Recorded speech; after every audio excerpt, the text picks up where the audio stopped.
Salut tout le monde, bienvenue au premier épisode de la saison 2 de Sport Képique. Moi c'est Mathieu. Moi c'est Rachel. Ce mois-ci, le thème c'est la glace.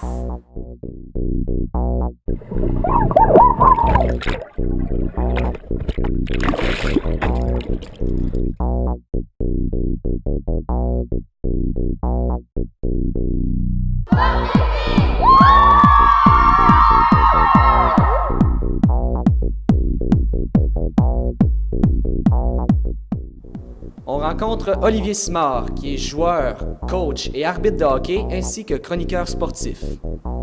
On va découvrir le curling au club de curling Port-Alfred. On retrace le parcours du service de Coffreau Sport. On expérimente les modes de déplacement sur les glaces brisées. Et on rencontre la gang de mentors actifs de l'école secondaire des Grandes Marées. Bonne émission! Bonjour, moi c'est Olivier Simard, je viens de Ferland-Boileau. Je suis gardien de but pour le National Junior, je suis arbitre, je suis coach pour le National Bantama cette année, puis je suis aussi chroniqueur sportif à TVDL. Je baigne dans le hockey depuis environ une quinzaine d'années. Qu'est-ce qui m'a attiré au début, c'est le fait d'être en équipe, d'être en gang, de pouvoir travailler d'un système on n'est pas tout seul. Je détestais les sports individuels parce que j'étais toujours tout seul à travailler contre moi-même. Tandis qu'en équipe, c'est plus un sentiment de société, quelque chose qu'on peut reproduire dans la vie de tous les jours. Donc c'est vraiment ça qui m'a attiré dès le début. Je me sens jamais seul parce qu'il y a toujours 5 gars en avant de moi, 5 joueurs en avant de moi, donc je suis juste le dernier à freiner la rondelle avant qu'elle rentre dans le but. Dès mes premiers pas, j'étais pas gardien de but. Cependant, dès le milieu de saison, une fois que j'ai enfilé les jambières, je les ai plus jamais enlevées. Pourquoi? Je suis pas capable de répondre à cette question-là. C'est juste une question de passion.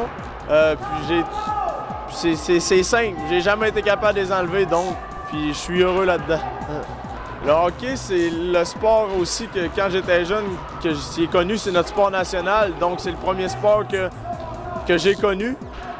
Puis j'ai vite tombé dans la sauce, dans le sens que j'ai toujours adoré ça. C'est mon sport, c'est ce que je pratique. Puis je ferais rien d'autre que du hockey. Moi, j'étais un leader dès une très jeune âge, donc j'aimais amener les gens vers des endroits différents. Donc coacher, pour moi, c'était une voie. J'étais un passionné de hockey, un passionné pour enseigner le hockey, enseigner les techniques, les tactiques d'équipe, même les systèmes collectifs. J'étais un passionné de ça. Je m'endors là-dessus. Je pense juste à ça. Voilà pourquoi que, dans le fond, j'ai voulu coacher. Puis je voulais transmettre mon savoir aux jeunes. Mercredi, la préparation était so-so. On a sorti so-so. Aujourd'hui, ça soit A1. C'est comme une game sans lendemain aujourd'hui.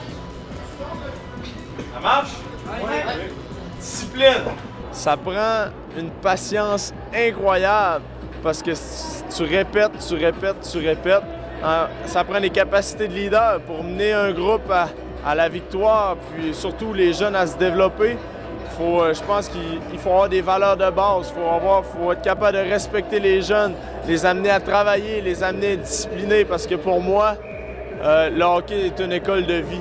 Donc, si je suis capable d'apprendre ça aux jeunes, j'ai réussi. Arbitrer, c'était peut-être moins une passion, mais c'était plus un passe-temps peut-être. Parce que j'aimais, avant de coacher, j'ai arbitré parce que c'était l'autre chose que je pouvais faire dans le hockey.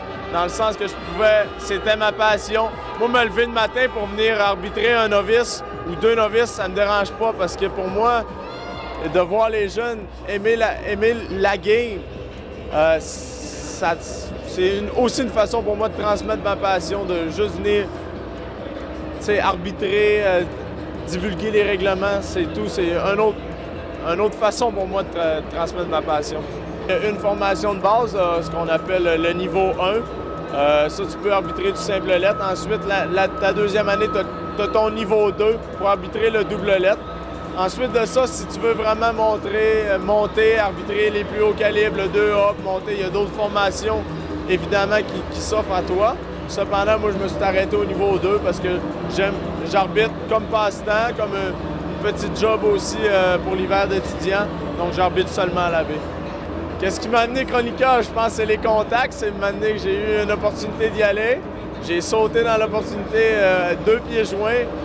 Puis j'adore ça, j'arrêterai pas. Qu'est-ce que j'aime? J'ai appris à aimer la télévision, à faire du direct, puis à parler de sport, qui est ma passion. Je parle de tout, j'essaie de me faire des contacts pour avoir des résultats, pour connaître plus d'athlètes possible à l'AB, parce que là, je sors un peu de ma zone de confort, j'ai besoin de sortir du monde du hockey pour parler d'autres choses. Donc c'est un défi qui est très intéressant. C'est rare que je reste accroché pendant tout un match du Canadien, à part en série. Je dirais que là, en série, je suis un fan de hockey. Oui, c'est sûr, je regarde, mais je suis pas nécessairement toujours un partisan. Je suis plus un amateur, je regarde, j'analyse la partie. Mais non, je suis pas quelqu'un qui va toujours tenir devant la télévision à juste écouter le hockey. Qu'est-ce que je dirais à un jeune? Ça serait de jamais abandonner, de toujours de croire en ses rêves, puis de prendre les opportunités qui s'offrent à toi. En ayant 5 ans, jamais j'aurais pu penser un jour que j'aurais pu être chroniqueur sportif, que ce soit dans n'importe quelle télé, quel que ce soit. Cependant, j'ai eu l'opportunité, j'ai sauté dedans. Ça nous fait découvrir d'autres choses, ça ouvre nos horizons. Puis je trouve que c'est tellement plaisant. Puis autant arbitre qu'entraîneur que joueur, dès que tu as une opportunité, prends-la. À chaque hiver, on pratique la pêche blanche, mais malheureusement, il y a toujours des accidents à chaque année. Alors pour vous, les expérimenteurs essayent les déplacements sur les glaces brisées. Comment tu t'appelles? Claudie. Puis comment tu vas te déplacer? En pirouette. Vas-y. OK. Hi. On devine qu'elle va devenir vraiment, vraiment mouillée. Fait que je pense que si on est dans un contexte de la baie, ça va être vraiment très froid, elle va geler, puis elle trouvera pas ça drôle. Comment tu t'appelles? Catherine. Puis comment tu vas te déplacer? En grande roue. Déplace-toi.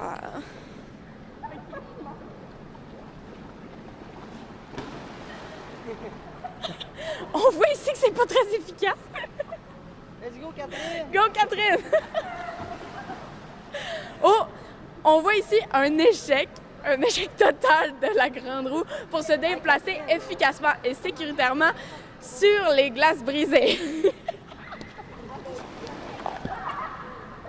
C'est quoi ton nom? Guillaume, Puis comment tu vas te déplacer? je vais y aller avec des palmes qui vont représenter des raquettes. Parfait! Vas-y! Oh! Oh, ça s'en vient bien, ça s'en vient bien. On voit qu'il cale beaucoup quand même. Oh!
Ben, je trouve ça quand même le fun. Ben, ça a l'air de rien, mais c'est quand même difficile. Il faut avoir quand même de la technique et beaucoup de stratégie pour être capable de jouer. Ouais, quand même. Ben, j'ai quand même de la puissance dans mon lancer. C'est un sport à essayer parce que c'est quand même exigeant, puis ça a l'air de rien, mais c'est le fun. Moi, je trouve ça plaisant, là, c'est le fun, là. C'est vraiment le fun. Là. Je m'attendais à vraiment dur quand même, mais finalement, c'est pas si pire. Là. Ben, c'est difficile, là, ça paraît pas, mais c'est difficile, ça prend beaucoup de... Faut que ça soit vraiment précis, là. Ça paraît pas, mais en plus, brasser, c'est difficile aussi, là. Pas rien qu'un sport de vieux, maintenant. Ben, j'en avais déjà fait, là, fait que je savais un peu à quoi m'attendre, là, mais la première fois que j'en ai fait, là, c'est surprenant, là. C'est vraiment dur. Ben, surtout brosser, là. C'est vraiment exigeant quand tu brosses vite, là. Ben, j'ai pas encore essayé le skip, mais lancer, j'aime bien ça. On est présentement au centre de curling à Port-Alfred. On rencontre le président du club de curling. Bonjour. Bonjour. Alors, pouvez-vous nous expliquer c'est quoi les règlements du curling? C'est sûr que vous savez que le curling est d'origine un peu, je dirais pas irlandaise, mais comment ça s'appelle ça, les gens qui se promènent avec le petit chup, là, écossaise. Donc, il y a un rituel, il y a un paquet de règlements, mais dans l'ensemble, c'est que tu as 2 équipes de 4 joueurs qui doivent respecter les lignes de jeu, les pierres à l'intérieur de la maison et tout un paquet de petits rituels là, qui seraient peut-être longs un peu expliqués. Mais il y a des règles que tout le monde connaît, puis on les applique autant que faire se peut, surtout le rituel. Et en quoi consiste l'équipement du curling? C'est sûr qu'on a un minimum d'équipement. Ben, on a besoin d'une brosse pour brosser les pierres. On a besoin d'un glisseur pour être en mesure que quand on lance une pierre, d'avoir un pied glisseur pour le faire. Et le club fournit et les brosses et les stabilisateurs pour lancer ou encore avec la brosse. Donc, un individu qui veut pratiquer le sport pourra le faire même sans aucune pièce d'équipement particulière. OK, alors j'ai une question. Pourquoi est-ce qu'on brosse? Ben, si tu as remarqué, surtout là, dans les dernières émissions de télévision que tu as pu voir, tu as 2 brosseurs et plus que les gens brossent fort et vite, plus ça crée un petit film d'eau sur la glace et plus ça va déterminer 2 aspects du jeu. Soit de respecter une courbe plus longue ou la diminuer en brossant, ou encore d'améliorer la distance si ton joueur a lancé trop léger pour la rendre plus loin. Ils prétendent qu'un bon brosseur, 2 bons brosseurs peuvent faire au moins 10 pieds de plus à une pierre qui est légère un peu. Donc, ça a une influence significative. Puis, y a-t-il une ligue de curling pour les jeunes ici à la baie? Présentement, ça serait un désir important qu'on aurait. On a une ligne d'intégration le lundi soir, mais on est ouvert à tout besoin exprimé par les jeunes. Par exemple, le samedi, le dimanche ou il y a une autre période dans la semaine où ce que des jeunes aimeraient se faire une ligue. Soyez sûr d'une chose, que notre accueil serait chaleureux et que les conditions d'admission seraient tout aussi abordables. Ben, merci beaucoup. Tout le plaisir était pour moi et bien aimé mon expérience. Salut, c'est quoi ton nom? Camille. Puis comment tu vas te déplacer? Comme roulant sur moi-même, là. En rouleau? Ouais, genre. OK. On voit ici qu'il n'est pas très pressé pour tomber dans l'eau. Allez, Cam. Oh! Elle est tout mouillée, mais on voit qu'elle se déplace quand même bien. Oh! Cam est toute mouillée. Oh! On voit que c'est vraiment plus efficace quand même que la grande roue et quand même plus efficace que les raquettes. C'est quoi ton nom? Léane, Puis c'est quoi ton mode de déplacement? je vais y aller en rampant. Go! Vas-y! Ouais, on voit qu'elle est quand même assez stable. Elle n'est pas très mouillée. C'est déjà un bon départ. Go, Léane, go! Wow! Hey! Je pense qu'à date, c'est le meilleur. Aujourd'hui, à comment c'est fait? Bouger sans matériel sportif vous semble impossible? Qui ne s'est jamais demandé à quoi servait cette boîte en bois à l'entrée de l'aréna? Découvrons ensemble le coffre au sport.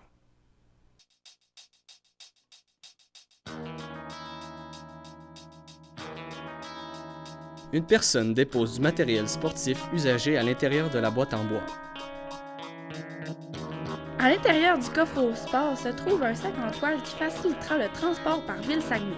Lorsque le coffre est plein, Ville de Saguenay est avisée par les responsables de l'aréna qui affecteront une tournée de tous les coffres sur le territoire de la municipalité. Le matériel est conduit par des camions de type cube jusqu'à l'école Charles Gravel.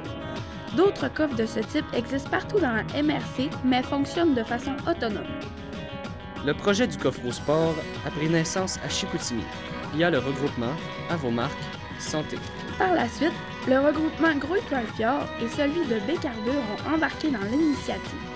Arrivé à Charles-Gravel, l'équipement est rassemblé dans un local pour en faire le tri. Le local sert à la fois de plateau de stage pour des jeunes du programme FPT. Chaque pièce d'équipement est numérotée, photographiée et enregistrée dans un système informatique avec le détail, la sorte et la grandeur. Suite à l'enregistrement, l'équipement est entreposé jusqu'à ce qu'un organisme dépose une demande par Internet ou par téléphone. L'équipement sportif est alors rassemblé et apporté à l'organisme pour en faire le don. Un autre volet permet de faire la location d'équipements sportifs selon des plages horaires.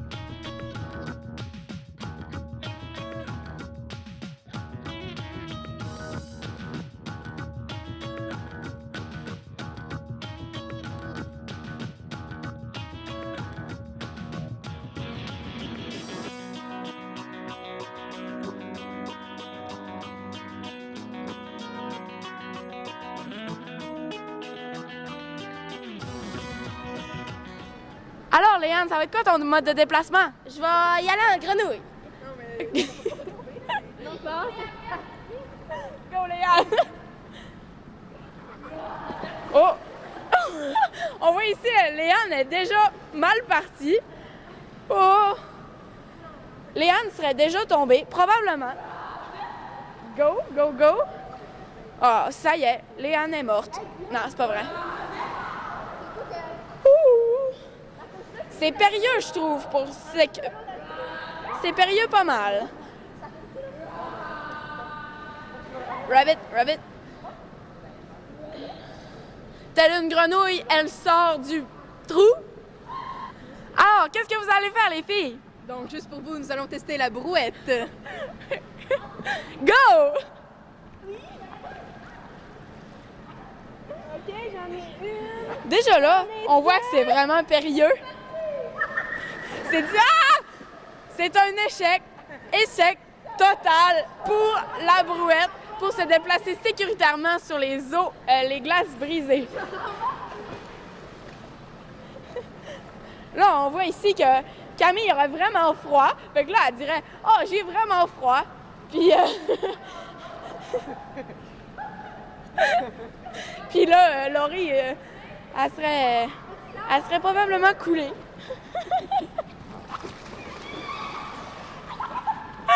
Échec. Deuxième échec pour la brouette. Alors toi, Guillaume, qu'est-ce que tu vas faire? Je vais courir puis je vais plonger dans le trou avec la glace, avec la GoPro. Et lance-toi. Wouh! Ramper, c'est vraiment la meilleure façon puis la façon la plus sécuritaire de se déplacer sur les glaces brisées. Ça a été prouvé. Hey, qu'est-ce que tu fais lundi soir? Ben, lundi soir, je balaye. Tu balayes, tu fais du ménage? Ben non, je vais au club de curling de Port-Alfred. Ce mois-ci, on est avec la gang de Mentors Active en plein cœur d'une game de hockey Cossum à l'école secondaire des Grandes Marées. Au jeu!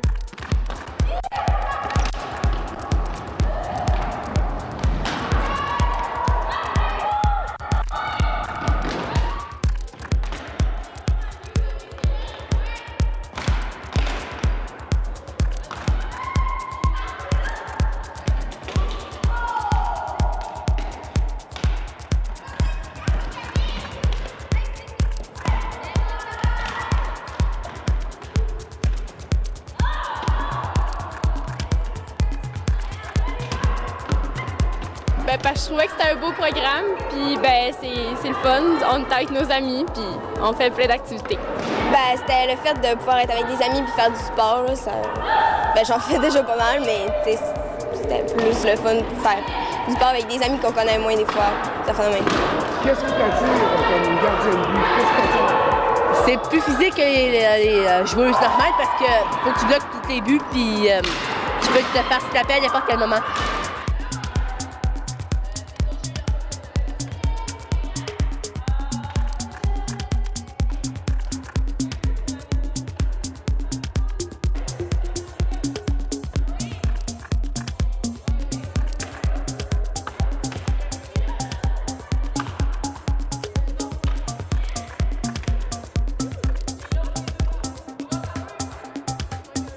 On est avec la responsable de Mentor Active, Karine. Bonjour. Bonjour.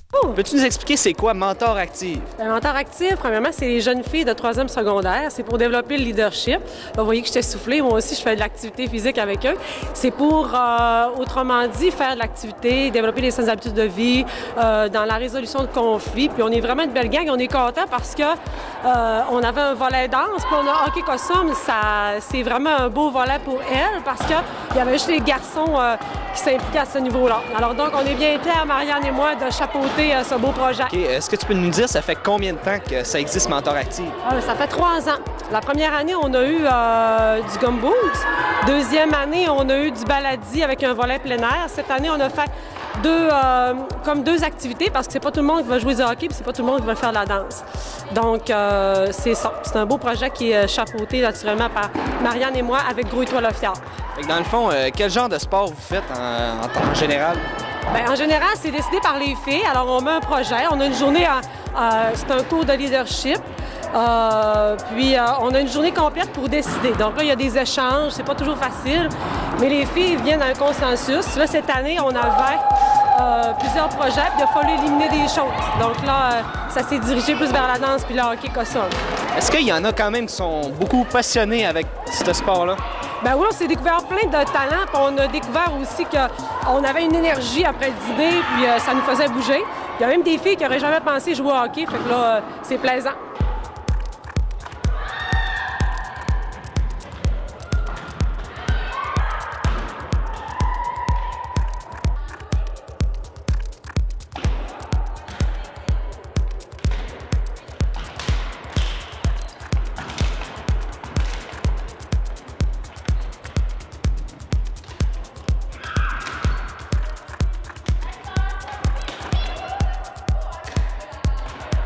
Je voulais faire des activités là, physiques, j'aime ça. Là, puis c'est ça, là, on est une gang de filles, c'est plaisant. Quel autre sport tu pratiques? Je fais de la natation et du triathlon. C'est comme les stéréotypes, dans le fond, là, c'est pas juste un sport réservé aux gars. Là. Nous aussi, on est capable de jouer. Là. Parce que je trouvais que c'était un beau projet puis que ça aidait pour développer le leadership puis pour le mentorat. Là. Est-ce que toi, t'es quelqu'un dans la vie qui fait beaucoup de sport? Oui, quand même. Je fais de la natation puis du triathlon. Je suis dans le club Beluga, fait qu'on en fait quand même 5 fois semaine. Qu'est-ce que Mentor Active t'a amené? Ça m'a amené à développer mon leadership pour quand on est dans une gang, pour bien interagir en équipe. C'était la gang de... Pour l'émission!